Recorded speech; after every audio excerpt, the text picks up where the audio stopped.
أما بعد فأعوذ بالله من الشيطان الرجيم بسم الله الرحمن الرحيم قالوا سبحانك لا علم لنا إلا ما علمتنا ربي زدني علما ربي اشرح لي صدري ويسر لي أمري عقدة من لساني يفقه قولي وبك نستعين يا مستعين ربي يسر ولا تعسر وتمم علينا بالخير اللهم صل على محمد وعلى آل محمد كما صليت على إبراهيم وعلى آل إبراهيم إنك حميد مجيد اللهم بارك على محمد وعلى آل محمد كما باركت على إبراهيم وعلى آل إبراهيم إنك حميد مجيد الجامعة الإسلامية دار العلوم বাংলাদেশ দারুল হাদিসের সম্মানিত উলামায়ে হযরতগণ, আশা করি আপনারা সকলে ভালো আছেন। আলহামদুলিল্লাহ, আপনাদের দোয়ার ও বরকতে আল্লাহ তাবারক ওয়া তাআলার রহমতে আমিও ভালো আছি। আলহামদুলিল্লাহ আলা কুল্লি হাল। আজকে আমাদের নির্ধারিত ক্লাস হুজুর বলেই দিলেন, সেদিন হয়নি, আজকে সেটা হবে সহিহুল বুখারী। আজকে আমরা আলোচনা করব 823 নম্বর পৃষ্ঠায়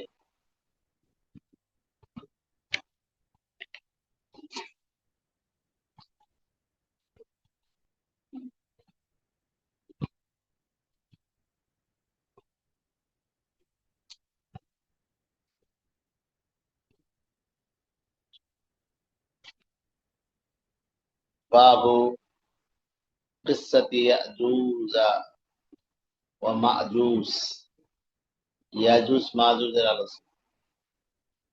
আসলে ইয়াজুজ মাজুজ দুনিয়াতে আছে কিনা, এটার অস্তিত্ব আছে কিনা, শরীয়ত কি বলে, কোরআন হাদিস কি বলে, সূরা কাহাফের মধ্যে ইয়াজুজ মাজুজের আলোচনা আছে।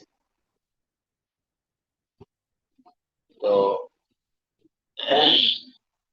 ইয়াজুজ মাজুজ এরা অবশ্যই আছে, যেহেতু কোরআনে কারীমের মধ্যে এর ঘটনা আছে।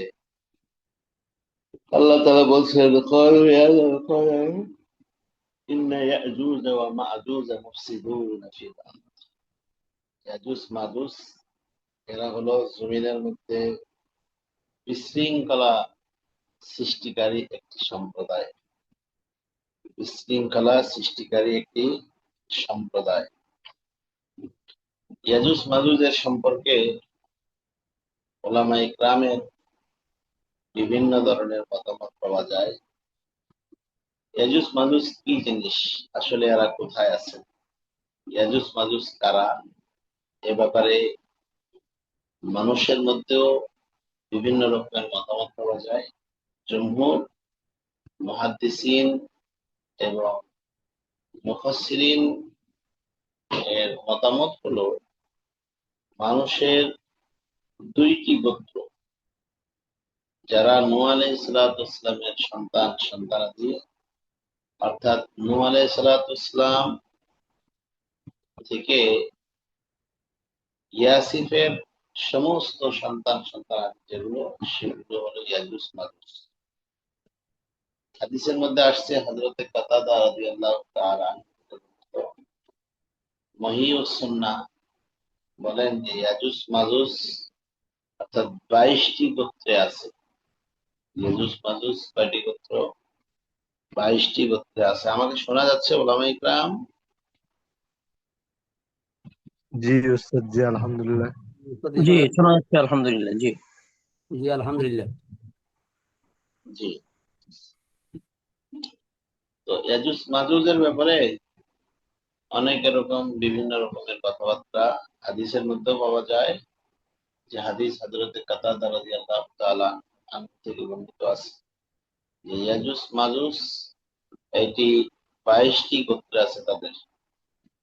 জুলকারনাইন, হযরত জুলকারনাইন উনি তো একটি বাদশা ছিলেন।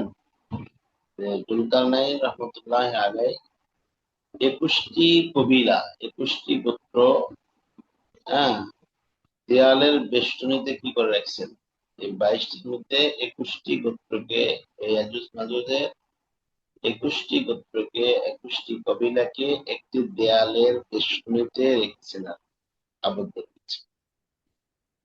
আর একটি দল অবশিষ্ট আছে, তারা হলো তুর্কি আর কি, তুর্কি। তো তাদের তুর্কি নাম রাখার কারণ হলো তাদেরকে বেষ্টনীর বাইরে রাখা হয়েছে। তো ইয়াজুজ মাজুজ, ইয়াজুজ আর মাজুজ, এই শব্দটি এটি হলো আজমি শব্দ, আরবি শব্দ নয়। তো ইয়াজুজ মাজুজের তুলনায় সমস্ত মানুষের পরিমাণ হাজারের একজন সমতুল্য, হাজারের একজনের সমতুল্য। অর্থাৎ ইয়াজুজ মাজুজের যেই সকল দল জুলকারনাইন প্রাচীনে কি করছিলেন, আবদ্ধ রেখেছিলেন, তারা কিয়ামতের নিকটবর্তী সময় পর্যন্ত এভাবে তাদেরকে আবদ্ধ থাকতে হবে। হযরত মাহদী আলাইহিস সালাতু ওয়াস সালাম এর আত্মপ্রকাশের পরে, হযরত মাহদী আলাইহিস সালাতু ওয়াস সালাম যখন আসবেন, ইমাম মাহদী, এবং দাজ্জালের আবির্ভাব এর পর যখন হযরত ঈসা আলাইহিস সালাতু ওয়াস সালাম তাকে খতম করবেন, দাজ্জালকে যখন কি করবেন, হযরত ঈসা খতম করবেন, শেষ করে দিবেন, তখন তারা ওই ইয়াজুজ মাজুজ যারা আছে আবদ্ধ অবস্থায় তারা বের হয়ে আসবে। ইয়াজুজ মাজুজ বের হয়ে আসার সময় জুলকারনাইনের যেই ওই প্রাচীর, এটা প্রাচীর মাটির সাথে মিশে যাবে, আর ইয়াজুজ মাজুজের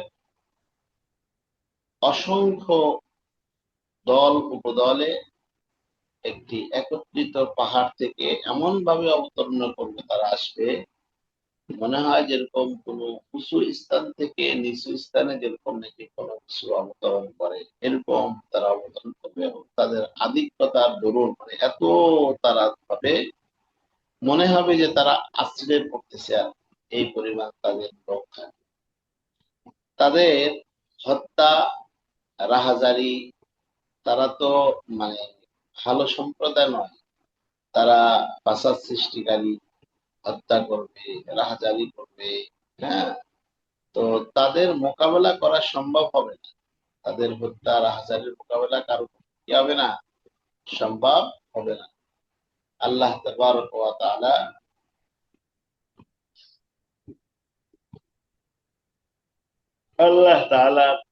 রাসূল হযরত ঈসা আলাইহিস সালাতু ওয়াস সালাম আপন রবের নির্দেশে, তার আল্লাহ তাআলার নির্দেশ মোতাবেক মুসলিম পৃথিবী বিন্দু সকল তুর পর্বতে কি করে নেবেন, তারা সকল মুসলমানরা যারা সবাই আশ্রয় নেবেন তুর পাহাড়ে, এবং সমস্ত পৃথিবীর আবাদিতে কি হয়ে যাবে, সুরক্ষিত স্থান এবং স্থাপিত মজবুত কেল্লায় আবদ্ধ অবস্থায় আত্মরক্ষা করবে তাদের। মানে তাদের রাহজানি, তাদের খারাপি, তাদের চিন্তায় এত বেড়ে যাবে যে তাদের সাথে কেউ পাবে না।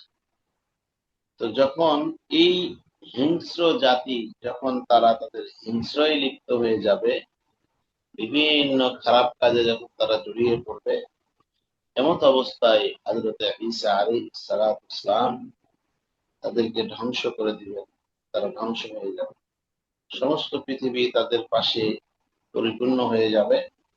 এবং যখন তারা ধ্বংস হয়ে যাবে, দুর্গন্ধের, তারা যখন মারা যাবে, তখন পুরা এমন দুর্গন্ধ হয়ে যাবে পৃথিবী, যার ফলে মানুষ ওই দুর্গন্ধে মারা যাওয়া যাওয়া ভাব দুষ্কর হয়ে পড়বে। তখন হযরত ঈসা আলাইহিস সালাতু ওয়াস সালাম তাদের আহ দোস্তের, ঈসা আলাইহিস সালামের যারা বন্ধু, ঈসা আলাইহিস সালামের পক্ষে যারা থাকবেন, তাদের শফকাতের জন্য, রফাকাতের জন্য হযরত ঈসা আলাইহিস আল্লাহ তাবারক ওয়া তাআলার কাছে দোয়া করবে। তো আল্লাহ তাআলার কাছে দোয়া করার বদৌলতে তখন তাদের লাশগুলো গুম হয়ে যাবে, হারিয়ে যাবে।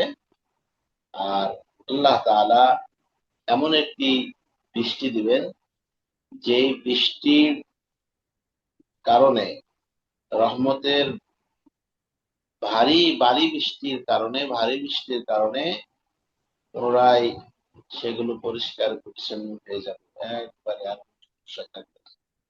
তারপরে আনুমানিক 40 বছর পৃথিবীতে সুন্দর রাজত্ব থাকবে, যেগুলো নিরাপত্তার রাজত্ব থাকবে। কোনো রাহাজারি, খুন খারাপি, ধর্ষণ, চুরি ডাকাতি এইগুলো কিছু থাকবে না। তো পৃথিবীর মধ্যে আমান এবং আমানতের রাজত্ব কায়েম হবে।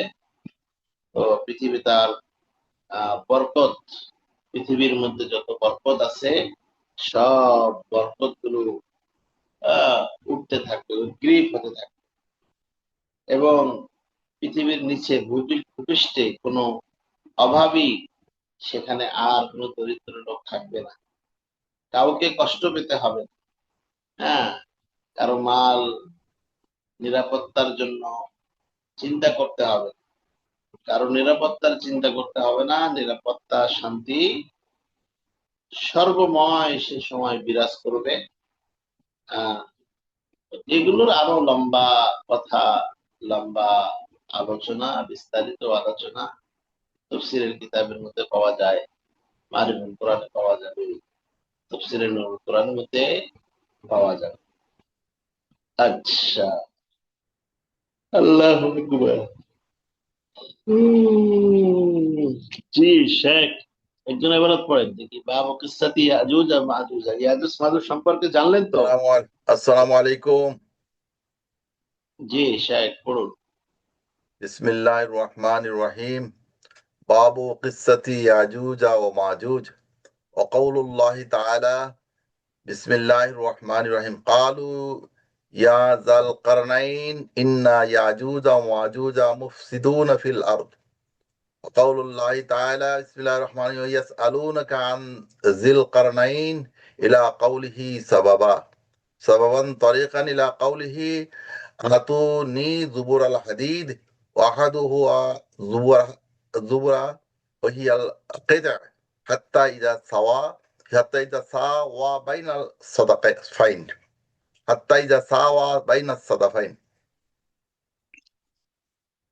ওলামা ইকরাম, জি ইয়াজুজ মাজুজ সম্পর্কে আমরা জানতে পারলাম যে ইয়াজুজ মাজুজ একটি মানে মুফসিদ দল, একটি বিশৃঙ্খল জাতি, যারা এরকম অশান্তি সৃষ্টি করবে, তাদেরকে ধ্বংস করবে হলো হযরতে ঈসা আলাইহিস সালাতু ওয়াসসালাম। তো ওই ইয়াজুজ মাজুজের সম্পর্কে তো কোরআনে কারীমের মধ্যে সূরা কাহাফের মধ্যে আছে যে তারপরের যে বাপটি, তারপরে যেমন আল্লাহ তাআলা বলছেন ক্বালু ইয়া যাল কারনাইন, হে যাল কারনাইন ইন্না ইয়াজুজ ওয়া মাজুজ মুফসিদুনা ফিল আরদ। ইয়াজুজ মাজুজ এটা হলো একটা মুফসিদ সম্প্রদায়, জমিনের মধ্যে যাদের কাজই হবে রাহজানি করা, চুরি ডাকাতি, বিভিন্ন খারাপের মধ্যে লিপ্ত থাকে। আল্লাহ বলছেন ওয়ায়াসআলুনাকা আন যিল কারনাইন। যিল কারনাইন কি জিনিস? ইলা কাউলি সাবাবান আই তারিকান ইলা কাউলিহি ইতুনি জুবার আল হাদিদ। হাদিদ মানে হলো আপনার লোহা। তো হাদিদ মানে লোহা। তো ইতুনি জুবার আল হাদিদ। তো হযরতে যুলকারনাইন ওই ইয়াজুজ মাজুজকে ঠিক করার জন্য বলছিলেন যে ইতুনি, আমার কাছে নিয়ে আসো জুবার আল হাদিদ, অর্থাৎ লোহার তক্তা নিয়ে আসো, লোহার শীট নিয়ে আসো। যে লোহার তক্তা, যে লোহার শীট আমি প্রাচীর দিয়ে দেবো। ওয়াহিদুহা জুবারাতুন ওয়াহিয়া আলকাত হাত্তা ইদা সাওয়া বাইনাস সাদাফাইন। ইদা বাইনাস সাদাফাইন। তো দেখেন ঘটনা জুবারের এক বছর, জুবার এর এক বছর হলো জুবারাতুন, অর্থ হলো টুকরা, অংশ। অংশ কি? টুকরা। ওয়াহিয়া আল কিতা। তখন কি করা হয়? হাত্তা ইদা সাওয়া বাইনা সাদাফাইন, সূরা কাহফের ৮৩ নম্বর আয়াত। তো অর্থ হলো দুই পাহাড় হয়ে, বাইনা সাদাফাইনের ব্যাখ্যায় ইবনে আব্বাস রাদিয়াল্লাহু আনহু বলতে আছে যে as-সাদাফাইনের অর্থ হলো দুই পাহাড়। হ্যাঁ, সুদ্দাইন অর্থ হলো দুইটি পাহাড়। হ্যাঁ, তো হযরতে যুলকারনাইন উনি কি করেছেন? তো ওই পাহাড়, এই পাহাড়টা অনেকে বলছেন যে এই প্রাচীরটা চীন দেশে এইটা আপনার অবস্থিত। কেউ কেউ বলছেন যে এই এই এই এই পাহাড়টা বা এই এই প্রাচীর। তো দেখেন, ইয়াসআলুনাকা আন যুলকারনাইন, আমাদের যুলকারনাইন সম্পর্কে জানা দরকার যে যুলকারনাইন কি, যুলকারনাইন কি।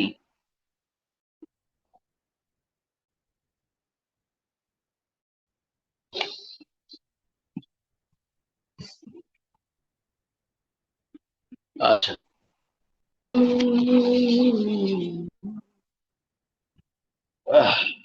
অনেক লম্বা বিভিন্ন কোরআন কারীমের আয়াত আছেন।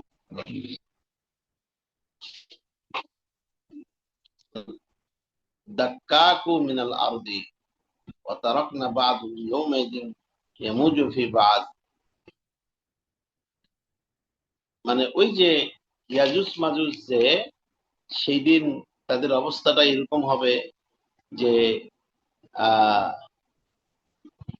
তারা সেই সময় বের হয়ে আসবে, আসার চেষ্টা করবে, পারিশ্রমিক কাজের প্রত্যান। তারপরে বলা হয়েছে খারাজা, এর বহুবচন ইখরাজ। ক্বাল আনফুকু, যুলকারনাইন আমাদেরকে বললেন কি করো তোমরা, আগুন ফুদাও, আগুন ফুদাও। أسباب عليه رصاصا ويقول الحديد، يقال الصفر. وقال ابن عباس النحاس فما استطاعوا أن يظهروه. يعلم استطاع أي استفعل من استطاع بذلك، استطاع يستطيع، فقال بعضهم استطاع يستطيع। এগুলো বিভিন্ন তাহকিক করেছেন আর কি। তো রিসাস, রিসাস শব্দের অর্থ হলো যে আপনার সীসা ঢালা। কেউ কেউ বলছেন যে পিতরনের অর্থ হলো লোহা, আর সুফরনের পিতল। তো ওই যে ইয়াজুজ মাজুজের জন্য তাদেরকে যে আটকায়, সে আটকানোর জন্য যে প্রাচীর দেওয়া হয়েছে, সেই প্রাচীর আসলে পিতলের এবং সীসা গলিত লোহার একটি প্রাচীর, যে প্রাচীর ভেঙে আসার মতো সামর্থ্য ইয়াজুজ মাজুজের নেই। কখন আসবে তারা? কিয়ামতের আগে আগে। কিয়ামতের আগে আগে তারা আসে। তো কোরআনে কারীমের মধ্যে আছে হাত্তা ইদা ফুতিহাত ইয়াজুজ ওয়া মাজুজ, হাত্তা ইদা ফুতিহাত ইয়াজুজ ওয়া মাজুজ মিন কুল্লি হাদিদিন ইয়ানসিলুনা, ইয়ানসিলুনা। যখন ইয়াজুজ মাজুজকে খুলে দেওয়া হবে এবং উঁচু স্থান থেকে বেরিয়ে আসবে, তো কতাদা বলেন যে ক্বালা কতাদা হাদাবুন আকমাহু ক্বালা রাজুলুন নবী সাল্লাল্লাহু আলাইহি ওয়াসাল্লাম রাআইতু সাদ্দা মিথলাল বুরদিল মুহাব্বারা। রাআইতু সাদ্দা, এক ব্যক্তি নবী করিম সাল্লাল্লাহু আলাইহি ওয়াসাল্লামের দরবারে এসে জানান দিল যে আমি সিকান্দারের প্রাচীন দেখেছি আর কি। রাআইতু সিকান্দার, বাদশা সিকান্দারকে বলা হয় যে যুলকারনাইন, কালো চাদরের মতো। রাসূল সাল্লাল্লাহু আলাইহি ওয়াসাল্লাম তুমি ঠিক দেখেছো। রাসূল সাল্লাল্লাহু আলাইহি ওয়াসাল্লাম রাআইতু সাদ্দা মিথলাল বুরদি আল মুহাব্বারা ক্বালা, রাসূল বললেন যে ক্বাদ রাআইতাহু, তুমি অবশ্যই ঠিক দেখেছো। দেখেন এখানে আমাদের এই হাদিস থেকে বিভিন্ন কোরআনে আয়াত, বিভিন্ন হাদিসের মধ্যে আসছেন।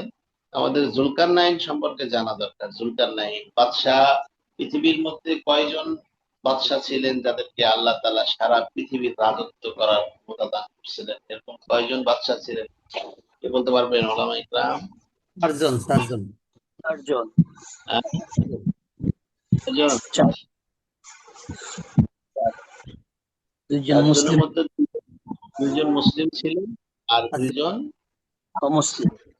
জি হ্যাঁ, মুসলমানের মধ্যে হযরতে সুলাইমান আলাইহিস সালাম একজন, আর বাদশাহ জুলকারনাইন একজন। ইস্কেন্দার বলে বাদশাহ, ওনার নাম হলো ইস্কেন্দার। কে? সিকেন্দার আর কি। ইস্কেন্দার মানে সিকান্দার, ঠিক আছে। আরেকটা কে? ফেরাউন, নমরুদ। হুম? আর অমুসলিমদের মধ্যে দুইজন ছিল। একটা হলো বাদশাহ মনে হয় নমরুদ মনে হয় ছিল সম্ভবত। নমরুদ কি ফেরাউন, এই একজন। আরেকজন কথা আমার মনে আসতেছে না। তো বাদশাহ জুলকারনাইন উনি আরেকজন ওস্তাদজি হচ্ছে বুকতে নসর নাম। জি মুক্তানাসর, জি মুক্তানাসর। এই দুইজন হলো মুসলমান এবং দুইজন কাফের। এদেরকে আল্লাহ তাআলা সারা পৃথিবী শাসনের ক্ষমতা দিয়েছিলেন। এই চারজন বাচ্চাদের। আল্লাহু আকবার। তো জুলকারনাইন কে? এটা কোরআনে কারীমের মধ্যে আছে, সূরা কাহাফের মধ্যেই আলোচনা আছে যে জুলকারনাইন নামক দুজন সম্রাট ছিলেন। জুলকারনাইন নামক দুইজন সম্রাট ছিলেন, তো যাদের প্রত্যেকের নাম ইস্কেন্দার। হ্যাঁ, একজন ছিলেন যে ইস্কেন্দার ইউনানি, এটা বর্তমান গ্রিসের বাসিন্দা আর কি, মাকদুনি নামে প্রসিদ্ধ। হ্যাঁ, মাকদুনি নামে প্রসিদ্ধ। হ্যাঁ, যার প্রধানমন্ত্রী ছিলেন এরিস্টটল। হ্যাঁ, আর তো এখানে জুলকারনাইন বলতে তাকে উদ্দেশ্য না। জুলকারনাইন দুইজন সম্রাট, এখানে যে জুলকারনাইন বোঝানো হয়েছে সেই নয়। উনি একজন মানে মাকদুনি নামে প্রসিদ্ধ, তার নাম ছিল, তার নামও জুলকারনাইন। তো উনি বর্তমান গ্রিসের বাসিন্দা আর কি।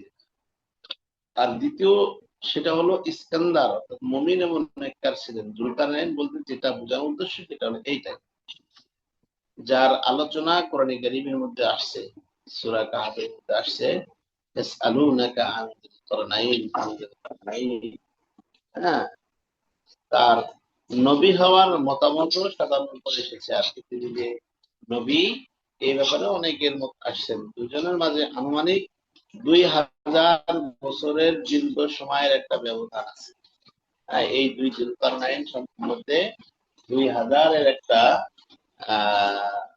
2000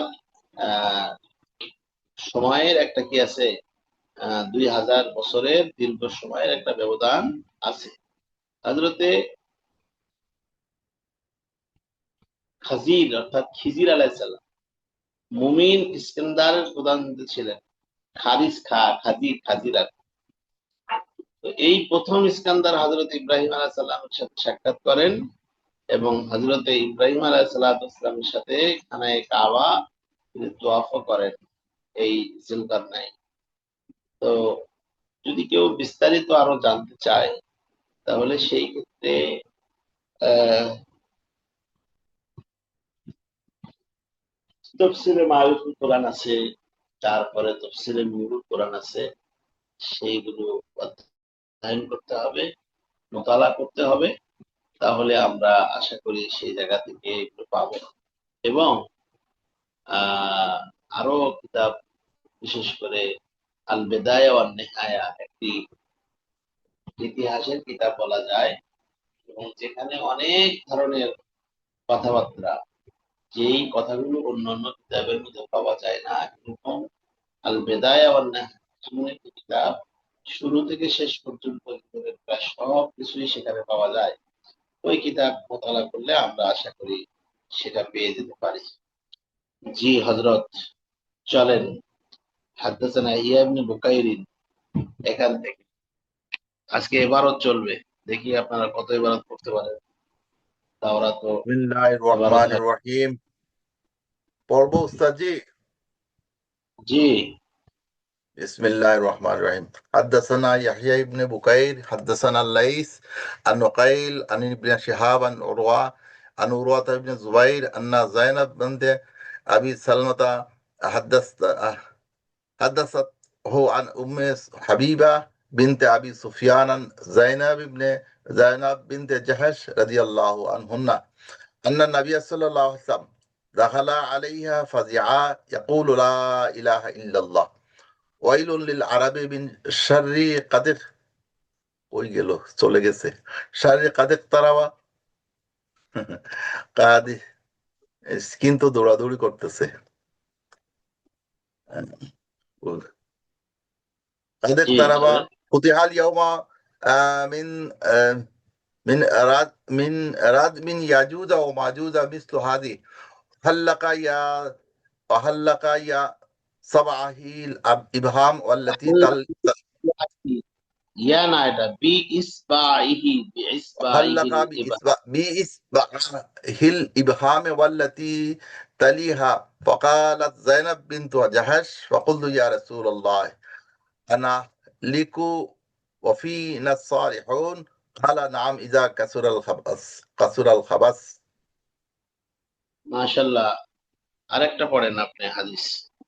حدثنا مسلم بن إبراهيم حدثنا وهي بن حدثنا ابن طاووس عن أبيه عن أبي هريرة رضي الله تعالى عنه عن النبي صلى الله عليه وسلم قال فتح الله من ردم ياجوج وماجوج مثل هذه وأقضى بيده 90 জি শেখ, আরেকজন এবারত পড়েন দেখি।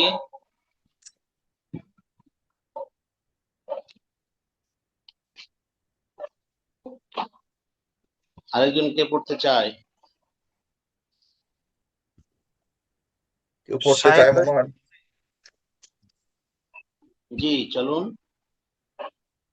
بسم الله الرحمن الرحيم. حدثنا إسحاق بن نصر حدثنا أبو أسامة عن الأعمش حدثنا أبو صالح عن أبي سعيد الخدري رضي الله تعالى عنه عن النبي صلى الله عليه وسلم قال يقول الله تعالى يا آدم فيقول لبيك وسعديك لبيك وسعديك والقبر بيدك فقول أخرج بعث النار. قال ما بعث النار؟ قال من كل 1999 فعنده يشيب الصغير وتضع كل ذات حمل حملها وترى الناس سكارى وما هم بسكارى ولكن عذاب الله شديد. قالوا يا رسول الله صلى الله عليه وسلم وإلينا ذلك الواحد؟ قال أبشروا فإن منكم رجلا ومن يأجوز ومأجوز 1000. ثم قال والذي نفسي بيده إني أرجو أن تكونوا ربع أهل الجنة فكبرنا. فقال أرجو أن يكونوا ثلث أهل الجنة فكثرنا. قال أرجو أن تكونوا نصف أهل الجنة فكبرنا. فقال ما أنتم في الناس إلا كالشعرة سوداء في جلد ثور أبيض أو أو كشعرة ضاء في جلد ثور أسود بيضاء في جلد ثور أسود. জি, একটু আপনারা লাইনে থাকেন, আমি 5 মিনিট পরে আসতেছি। আমি একটু 5 মিনিট পরে আপনাদের সামনে আসতেছি। আমি একটু লাইনে থাকেন সবাই।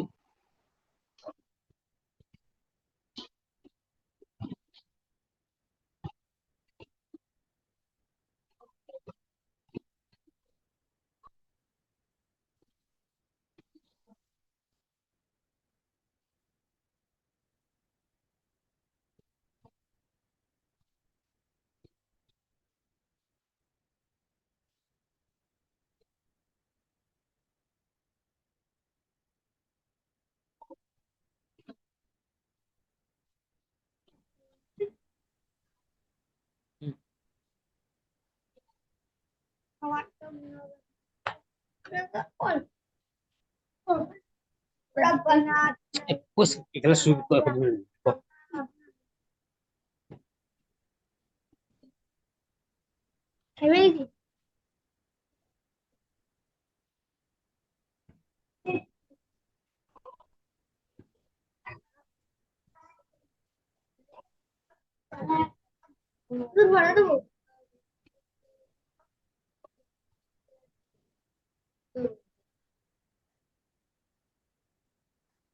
জোরে হ্যাঁ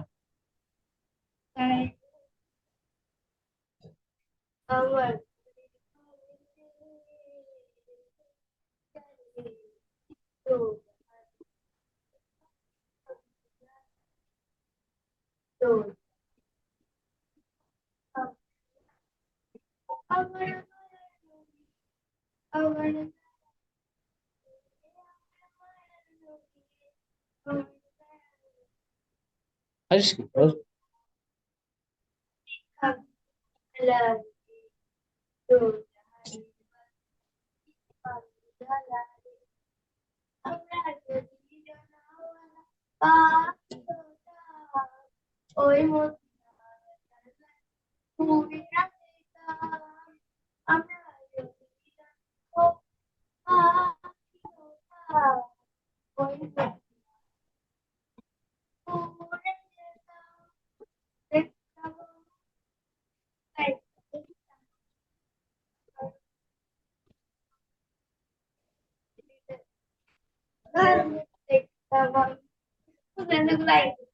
ভালো তাহলে মাইকে বলার সময় চলে যায় হবে হ্যাঁ বলছি না বারে বারে ভরে ভরে সুন্দর করতে হবে চালু করতে হবে যাতে মাইকে বলার সময় যেন ভুলে না যাও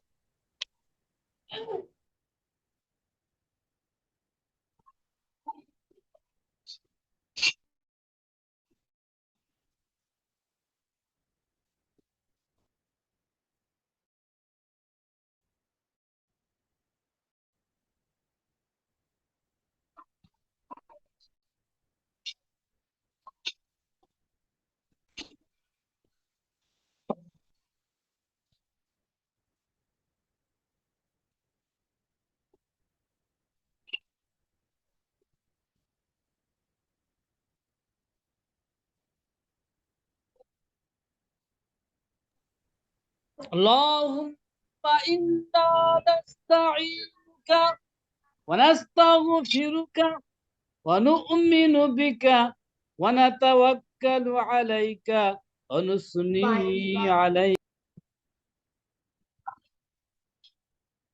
ولا نكفرك ونخلع ونترك من يفجرك اللهم إياك نعبد ولك نصلي আসসালামু আলাইকুম তাওহিদ ভাই।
জি, আসসালামু আলাইকুম ওয়া রাহমাতুল্লাহ।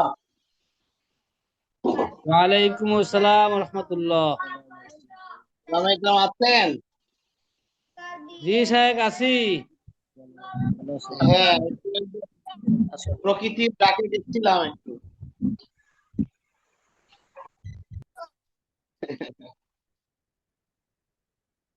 আচ্ছা, তারপরে আমরা চলে যাব হলো 840 নম্বর পৃষ্ঠায়। 840 নম্বর পৃষ্ঠায় এখন আছে কত?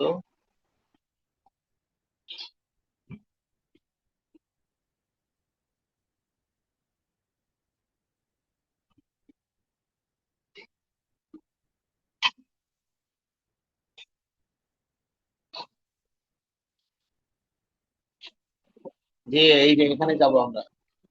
48 এবার পড়েন, দেখি আপনারা আজকে কত করতে পারেন। চলেন।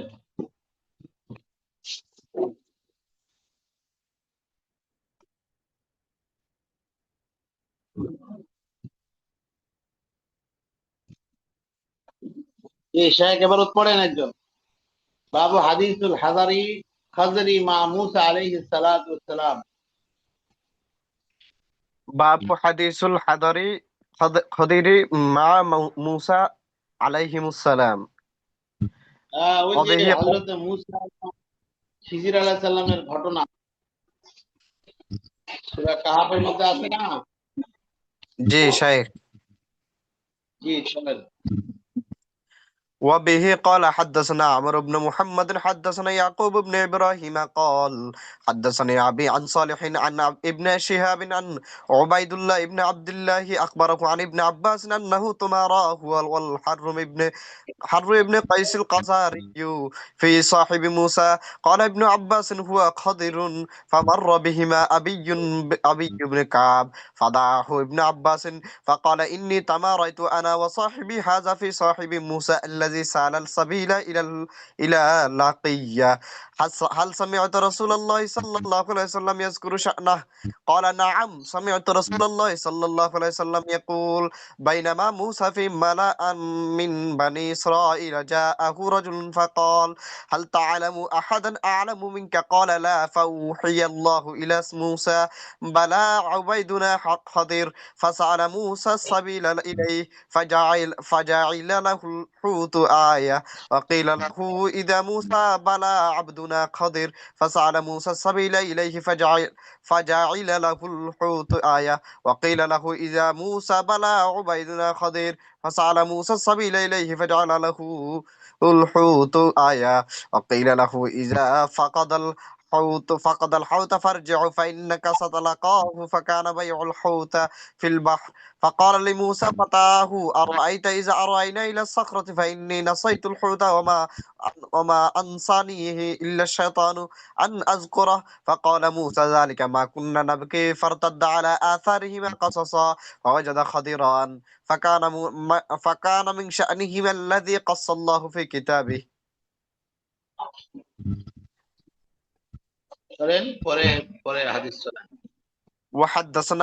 وقال حدثنا علي بن عبد الله حدثنا سفيان حدثنا عمرو بن دينار قال أخبرني سعيد بن جبير قال قلت لابن عباس إن نوفل بقالي يزعم أن موسى صاحب الخدر ليس هو موسى بني إسرائيل إنما هو موسى آخر. فقال كذب عدو الله. حدثنا أبي بن كعب عن النبي صلى الله عليه وسلم أن موسى قام أن موسى خطيبا في بني إسرائيل فصيل أي الناس أعلم فقال أنا فعتب الله عليه إذ لم يرد العلم إليه. فقال له بلى لي عبد يمجمع البحرين هو أعلم منك. قال أي ربي ومن لي به ورب ما. قال سفيان أي رب وكيف لي به؟ قال تأخذ حوتا فتجعله في مكتل حيثما فقد الحوت فهو سمى.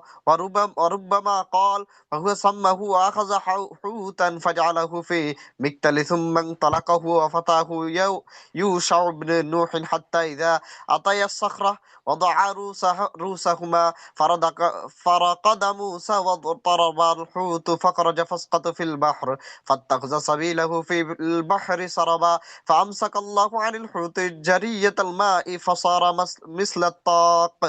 فقال هكذا مثل الطاق. فانطلقا يمشيان بقية ليلتهما ويومهما حتى إذا كان من الغد قال لفتاه آتنا غداءنا لقد لقينا من سفرنا هذا نصبا. ولم يجد موسى النصب حتى جاوز حيث أمر الله. قال له فتاه أرأيت إذ أوينا إلى الصخرة فإني نسيت الحوت وما أنسانيه إلا الشيطان أن أذكره واتخذ سبيله في البحر عجبا فكان للحوت سربا ولهما عجبا. قال له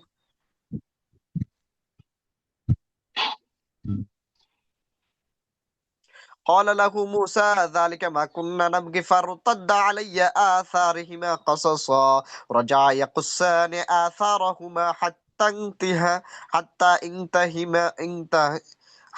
انتهيا إلى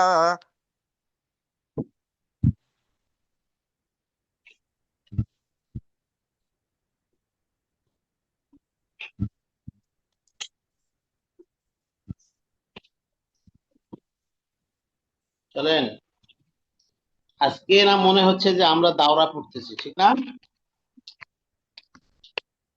জি শাইখ, একটু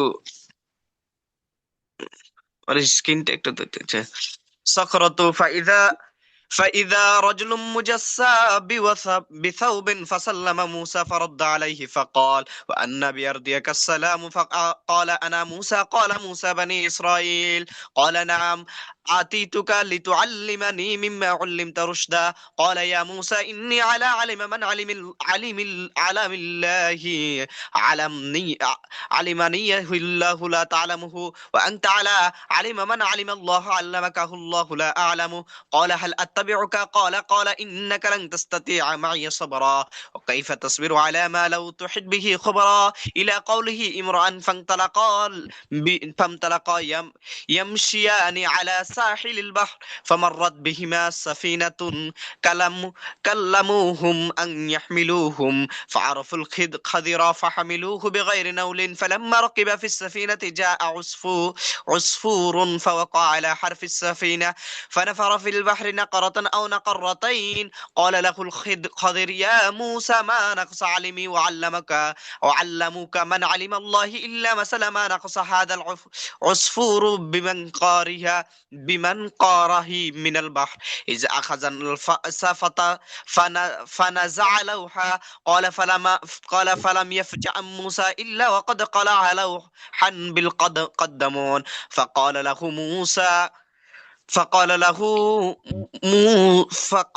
موسى ما صنعت قوم حملون بغير نول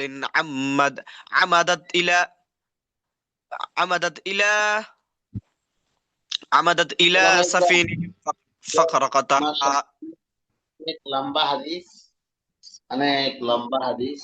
আমরা হযরত মূসা আলাইহিস সালাতু ওয়াসসালাম এবং খিজির আলাইহিস সালাতু ওয়াসসালাম সম্পর্কে কোরআন কারীমের মধ্যে সূরা কাহাফের মধ্যে এটার আলোচনা আছে যে হযরত মূসা আলাইহিস সালাতু ওয়াসসালাম একদিন বনী ইসরাইলের একটি সমাবেশে তিনি বক্তব্য দিচ্ছিল। এমত অবস্থায় হযরত মূসা আলাইহিস সালাতু ওয়াসসালামকে একজন লোক জিজ্ঞাসা করলেন যে ইয়া নবী আল্লাহ, পৃথিবীর মধ্যে সবচেয়ে জ্ঞানী কোন ব্যক্তি? তো হযরত মূসা আলাইহিস সালাতু ওয়াসসালাম বললেন যে আমার চেয়ে জ্ঞানী আর কে আছে? আমি সবচেয়ে বড় জ্ঞানী। হযরত মূসা আলাইহিস সালাতু ওয়াসসালামের এই কথা, আনানিয়ত, এটা আল্লাহ পছন্দ করেন। তো হযরত মূসা আলাইহিস সালামের এই কথা আল্লাহ পছন্দ করলেন না। মূসা আলাইহিস সালামকে আল্লাহ তাআলা ওহীর মাধ্যমে জানিয়ে দিলেন যে মূসা, তোমার চেয়েও জ্ঞানী ব্যক্তি আছে। হযরত মূসা আলাইহিস সালাম আল্লাহকে বললেন যে তাহলে কি করে আমি সেই জ্ঞানী ব্যক্তির সন্ধান পাবো ইয়া রাব্বুল আলামিন? আল্লাহ তাআলা মূসা আলাইহিস সালামকে বললেন তাহলে এক কাজ করো, একটি মাছ ভেজে নাও, সফরে যেতে থাকো, তার সন্ধান মিলবে, এবং তোমার সাথে একজন সাথী নাও, যে সাথী তোমার সাথে থাকবে, একসাথে যাবে। এখান থেকে একটা কথা বোঝা যায় যে কোনো সফরে যেতে হলে সাথী ছাড়া যাওয়া ঠিক না, একাই যাওয়া ঠিক না। সফরের সাথী নেওয়া উচিত, এটা সুন্নাত। হযরত মূসা আলাইহিস সালামকে আল্লাহ তাআলা বললেন যে ঠিক আছে, তুমি একটা সাথী নাও। তো যে সাথীটা নিয়েছিলেন সেই সাথীর নাম কি কেউ বলতে পারবেন? উলামায়ে ইকরাম, দেখি আপনাদের কার কিরকম মোতালা আছে। জি হযরত, আসসালামু আলাইকুম। হযরত ইউশা। জি, মাশাআল্লাহ। ইউশা ইবনে নুন, উনি একজন ছিলেন। ইউশা ইবনে নুন, ওই এই হযরত ইউশা ইবনে নুনকে নিয়ে মুসা আলাইহিস সালাম চলছিলেন। চলতে চলতে এমন একটি জায়গায় আল্লাহ তাআলা বলিয়ে দিয়েছিলেন যে যে তুমি যেই মাছটি নিচ্ছ সেই মাছ তো তোমরা খাওয়া দাওয়া করবা, কিন্তু কোনো কারণে যদি দেখা যায় যে সেই মাছের গায়ে পানি পড়ে গেছে, যে পানিটা আবে হায়াতের পানি, ওই পানি যদি কারো শরীরে পড়ে যায় তো মরা জিনিস জিন্দা হয়ে যায়। যাই হোক, হযরতে ইউসা ইবনে নূন এবং মূসা আলাইহিস সালাম তারা দুইজন একটি পাথরের কাছে বসে আরাম করতেছিলেন, রেস্ট করছে। তো ওখানে নাস্তা পানি করতেছিলেন। তো সকালের নাস্তা করতেছিলেন, যে নাস্তা করতে করতে অনেক সময় ওই ওই মাছটা থেকে অর্ধেক মাছ খেয়েছে। দুর্ঘটনাক্রমে, এটা দুর্ঘটনা বলা যাবে না, আল্লাহ তাআলার নির্দেশেই ওই মাছের গায়ে যখন পানি পড়ছে তখন ওই মাছ বেখেয়ালে চলে গেছে। চলে গেছে মানে একটা সুড়ঙ্গ দিয়ে নদীতে চলে গেছে। তো আবার ওখান থেকে হাঁটতে শুরু করছে ইউসা ইবনে নূন এবং হযরত মূসা আলাইহিস সালাম। তখন হযরত মূসা আলাইহিস সালাম ইউসা ইবনে নূনকে বলছেন যে ঠিক আছে, আমরা একটু রেস্ট করি এবং আমরা একটু নাস্তা করি। তো ওই যে আমাদের নাস্তার সামানাগুলি দাও, আমরা নাস্তা করি। তখন ইউসা ইবনে নুন বলছেন যে হযরত, আমরা যে জায়গায় বসেছিলাম সেই জায়গায় তো মাছটা চলে গিয়েছে। তখন হযরত মূসা আলাইহিস সালাম বললেন যে আমি তো ওইটাই খুঁজছি, ওই পথটাই খুঁজতেছিলাম। যাই হোক, পরে তারা আবার রিটার্ন আসছে। আসার পরে সেই নৌকা নিয়ে নদীতে গেছে। দেখে যে হযরত খিজির আলাইহিস সালাম সেখানে পেলেন নদীর পাড়ে। সেখানে হযরত মূসা আলাইহিস সালাম কে খিজির আলাইহিস সালাম কোরআন শরীফের মধ্যে আছে যে ফানতালাকা, চলতে থাকো, কোরআন কারীমের মধ্যে আছে না? তো হযরত মূসা আলাইহিস সালাম কে যখন বললেন যে আপনার কাছ থেকে আমি ইলম নেব, খিজির আলাইহিস সালাম তো বলছে তুমি পারবে না। তো আহ ইন সাআলতুকা আন শাইইন বাদাহা ফালা তুসাহিবনি ক্বাদ বালাগতু মিন লাদুন্নি উযরা। ফানতালাকা হাত্তা ইযা আতা আহলা ক্বরিয়াতিন ইসতাতামা আহলাহা ফাআবাই আন ইউদাইয়িফুহুমা ওয়াজাদা ফিহা জিদারান ইরিদু আন ইয়াকাসসা। এটা তৃতীয় নম্বরে আরেকটা। যাই হোক, তো পরে হযরতে খিজির আলাইহিস সালাম বললেন পারবে না। তো বলছে কেন পারবো না? অবশ্যই, আমি এমন কিছু কাজ করব, তুমি আমার কাজে কখনো বাধা দিবে না এবং আমাকে নিষেধ করবে না, আমি যা ইচ্ছে তাই করব। তো দুর্ঘটনাক্রমে হযরতে খিজির আলাইহিস সালাম একটি নৌকা তিনি কি করলেন, একটি কুড়াল দিয়ে নৌকার একটি এই কি বলে যেটাকে, এই কাঠ কাঠ ছেড়ে ফেললেন, উঠায় ফেললেন, যার ফলে নৌকাটা ডুবিয়ে গেল। হ্যাঁ, তো পাশে থেকে গেল নৌকা। তো হযরত মূসা আলাইহিস সালাম বললেন যে কি ব্যাপার হুজুর, আপনি এটা কি কাজ করলেন? ওই যে কোরআনে কারীমের মধ্যে আছে যে ফাকাল লাহু মূসা মা সানাআতা কওমুন হামালনা বিগাইরি নাওহিল আমাত্তা ইলা সাফিনাতিহিম খারাকাহা লিতুগরিকা আহলাহা লাকাদ জিতা শাইআন ইমরা। যে এমন একটি কাজ করলেন হুজুর, আপনি এই যে এই নৌকাটা আপনি নষ্ট করে দিলেন। হযরতে তখন খিজির আলাইহিস সালাম বললেন ক্বালা আলাম আকুল ইন্নাকা লান তাসতাতিয়া মাইয়া সাবরা। আমি কি তোমাকে আগে বলি নাই যে তুমি ধৈর্য ধারণ করতে পারবে না? তো সুতরাং হযরত মূসা আলাইহিস সালাম বললেন লা তুআখিযনি বিমা নাসিতু ওয়া লা তুরহিকনি মিন আমরি উসরা। যে আমি আসলে ভুলে গেছি হুজুর, আমার এই কারণে, আমার এই অপরাধের কারণে মাফ করে দিন। তো যাই হোক, সেটা করলেন। তারপরে হযরতে মূসা আলাইহিস সালামকে নিয়ে খিজির আলাইহিস সালাম একটি পল্লীতে গেলেন, একটি গ্রামে গেলেন। দেখছেন যে দুইটি বাচ্চা খেলাধুলা করছে। একটি বাচ্চা খেলছে, হঠাৎ ওই বাচ্চাটাকে ধরে একেবারে দুই পা, এক পা নিচে রেখে আরেক পা রেখে একেবারে ফেড়ে ফেললেন হযরত খিজির আলাইহিস সালাম। এই গর্হিত কাজ দেখে হযরত মুসা আলাইহিস সালাম বলেই বসলেন, এই যে আকাতালতা নাফসান যাকিয়ান বিগাইরি নাফসিন লাকাদ জিতা শাইআন নাকরা। হ্যাঁ, মুসা আলাইহিস সালাম বলেই বসলেন যে কি ব্যাপার হুজুর, আপনি এমন একটা নিষ্পাপ সন্তানকে, ছেলেকে আপনি এভাবে মেরে ফেললেন, এটা তো ঠিক হলো না। তো হযরত মুসাকে হুজুর সাল্লাম বলতেছেন, কালা আলাম আকুল লাকা ইন্নাকা লাম তাসতাতিয়া মাইয়া সাবরা। আমি কি তোমাকে বলি না যে তুমি ধৈর্য ধারণ করতে পারবে না, তুমি আমার থেকে ইলম নিতে পারবে না। আহ তখন আবারও বলছেন যে ইন সাআলতুকা আন শাইইন বা'দাহা ফালা তুসাহিবনি ক্বাদ বালাগতি মিন লাদুন্নি উযরা। হুজুর, আমার পক্ষ থেকে আপনি এটা উযর মনে করেন, এরপরে যদি আমি আপনাকে প্রশ্ন করি তাহলে আপনি আমাকে সাথে রাখেন। তো ফান্তালাকা, তারপরে আবার চলতে লাগলো, হাত্তা ইদা আতায়া আহলা কারিয়াতিন ইসতাতামা আহলাহা ফাআবাই আইয়ুদাইয়িফুহুমা ফাওয়াজাদা ফিহা জিদারান ইরিদু আন ইয়ানকাস। ওই গ্রামে গেল, একটি গ্রামে গিয়ে খাবার মেহমান হতে চেয়েছিলেন, বলছেন আমাদের একটু খাবার দাবার দাও, আমরা একটু মেহমান। তো ওই গ্রামের লোক খাবার দেয়। তো কিছুক্ষণ পরে দেখা যায় যে ওই গ্রামের মানুষের একটি বড় দেয়াল ভেঙে পড়ে যাচ্ছিল। তো হযরত খিজির আলাইহিস সালাতু ইসলাম ওই দেয়ালটা হাত দিয়ে এভাবে ধরে সোজা করে দিয়েছে। হযরত মুসা আলাইহিস সালাম বললেন যে কি ব্যাপার হুজুর, এই এই গ্রামের লোক খেতে দিল না, আমাদেরকে মেহমানদারি করলো না, তো আপনি এটা কি করলেন? এটা তো ঠিক হলো না। তখন হযরত মুসা আলাইহিস সালামকে বললেন যে তুমি দেখো, আহ তোমার সাথে কথা ছিল যে আমি যা করবো এই ব্যাপারে তুমি কি আমাকে কিছু বললো না।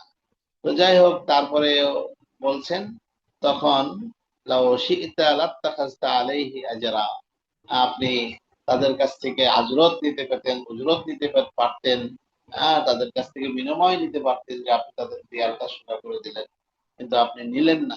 তখন হযরত খিজর আলাইহিস সালাম বললেন যে হাযা ফিরাকু বাইনি ওয়া বাইনিক সাউনাব্বিউকা বিতাবিলি মা লাম তাস্তাতি আলাইহি সাবরা। যে আজকে এখন থেকে তুমি আর আমার থেকে বিচ্ছিন্ন হয়ে যাবে। তো এই যে এখানে তিনটা কাজ হযরতে খিজির আলাইহিস সালাম করলেন। একটি হলো নৌকার এই এই কাঠ খুলে ফেললেন, আরেকটি হলো একটি নিষ্পাপ ছেলেকে মেরে ফেললেন, আরেকটি হলো ওই দেয়ালটা সোজা করে দিলেন। এই যে তিনটি কাজ করলেন, তো হযরত মুসা আলাইহিস সালামের কাছে বাহ্যিক দৃষ্টিতে এই কাজগুলো গর্হিত মনে হয়েছে। তো পরে ব্যাখ্যা দিয়েছে যে আসলে এই তিনটি কাজ হযরতে খিজির আলাইহিস সালাম করছেন এই জন্য যে যেই নৌকাটার এই পাল্লা খুলে ফেলছেন, অর্থাৎ যে চাটাইটা খুলে ফেলেছেন, এই জন্য যে সামনে যদি নৌকা নিয়ে যাওয়া হতো তাহলে একটা এই গাছে, অর্থাৎ ছিনতাইকারী তারা কি করছিল, নৌকা ছিনতাই করে নিয়ে নিচ্ছিল। তো যারা এই নৌকাটা চালাইতো তারা ওই নৌকা চালাইয়ে তাদের বাড়ির জীবিকা মানে নির্বাহী করত। বাড়ির তাদের যে ভাইয়েরা ছিল, বোনেরা ছিল, মানে 10 ভাই, প্রায় 7 8 10 ভাই ছিল, ওই নৌকা দিয়ে তাদের সংসার চলতো। হযরত খিজির আলাইহিস সালাম বললেন যে যদি আমি এই কাজটি না করতাম তাহলে এই নৌকা তারা নিয়ে ফেলতো, পরে তারা অসহায় হয়ে যেত, পেত না। সেজন্য আমি এই কাজ করেছি। দ্বিতীয় নম্বর কথা যে হুজুর, তাহলে আপনি ওই নিষ্পাপ ছেলেটাকে কেন মেরে ফেললেন?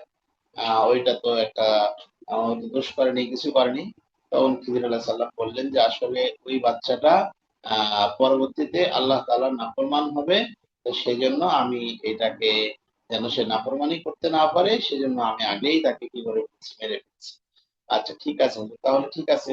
ওই যে দেয়ালটা আপনি কিভাবে কেন সোজা করে দিলেন? আপনি ইচ্ছা করলে তো সেখানে উজরত নিতে পারতেন, তাদের কাছে আমরা মেহমান হতে চাইলাম, তারা আমাদের কিছু দিল না, খাওয়ালো না, তো সেই ক্ষেত্রে আপনি কেন সেখানে তাদেরকে ফিরিয়ে দিয়ে দিলেন?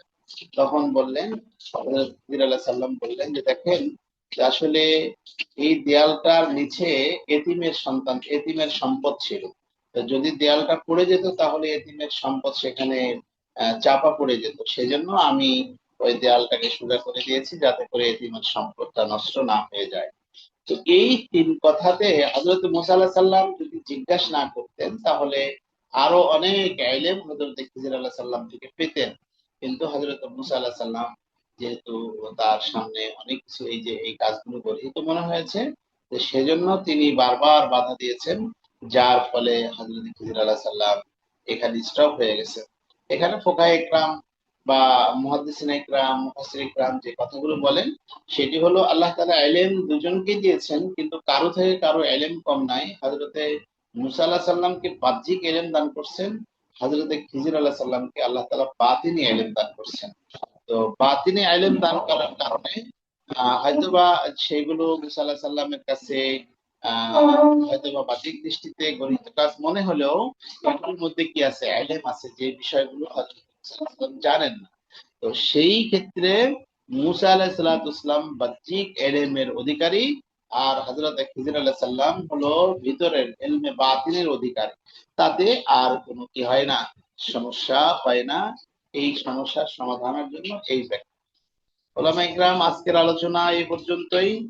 আমার সময় ঘনিয়ে আসছে মাদ্রাসার। কারো কোনো যদি প্রশ্ন থাকে আজকের ক্লাসের উপর আপনারা করতে পারেন।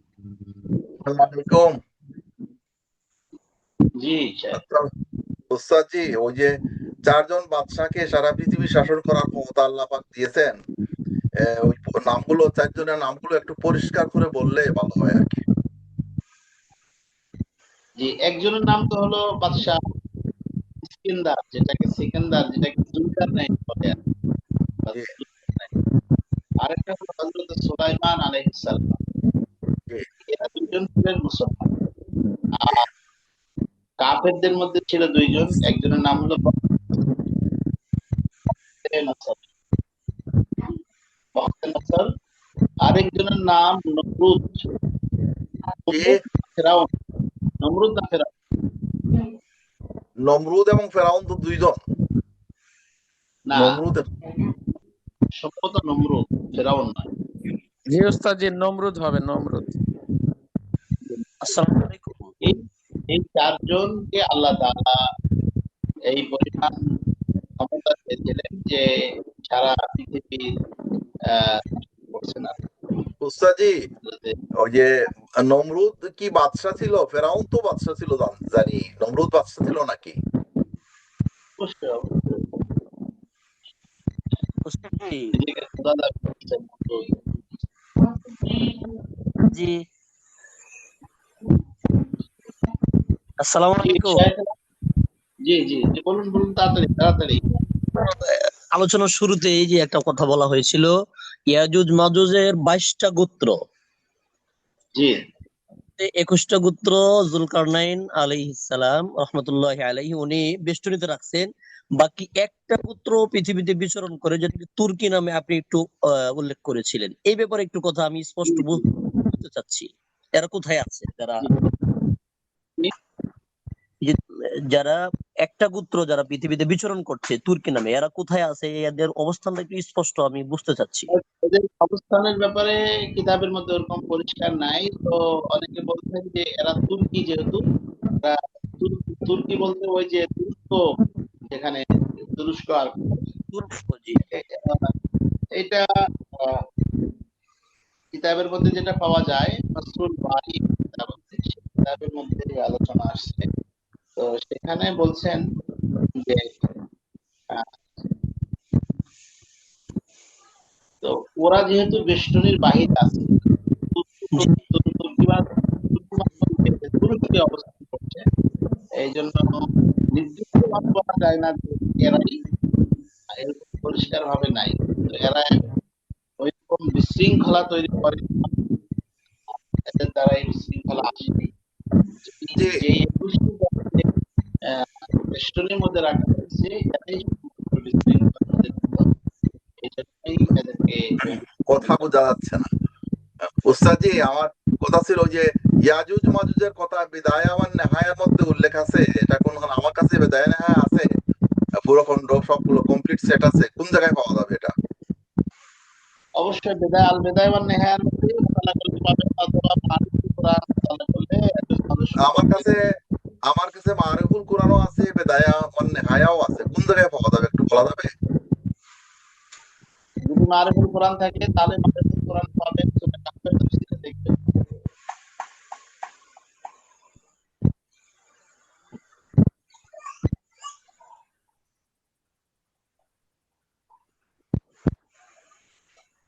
জি ওলামা ইকরাম, ভালো জি থাকুন। দোয়া। উস্তাদ জি, আরেকটা কথা, ওই যে আমাদের বুখারী শরীফের সাজেশনের মধ্যে ওখানে নুজুল ওহি, ওহি কত প্রকারে মানে নাজিল হয়েছে এই ব্যাপারে হাদিসের মধ্যে 2 প্রকারের কথা উল্লেখ আছে, বাকি হলো হাদিস ছাড়া অন্য জায়গায় 7 প্রকারের কথা উল্লেখ আছে। আমরা পরীক্ষায় কত প্রকার বলবো, উল্লেখ করব যদি আসে? এটা এইটা এইটা যখন মানে পরীক্ষার প্রশ্নের প্রস্তুতিমূলক দর্শ হবে তখন ইনশাআল্লাহ বলবো। জি, জি, ইনশাআল্লাহ। জি। আসসালামু আসসালামু আলাইকুম। আলাইকুম।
الشيطان الرجيم بسم الله الرحمن الرحيم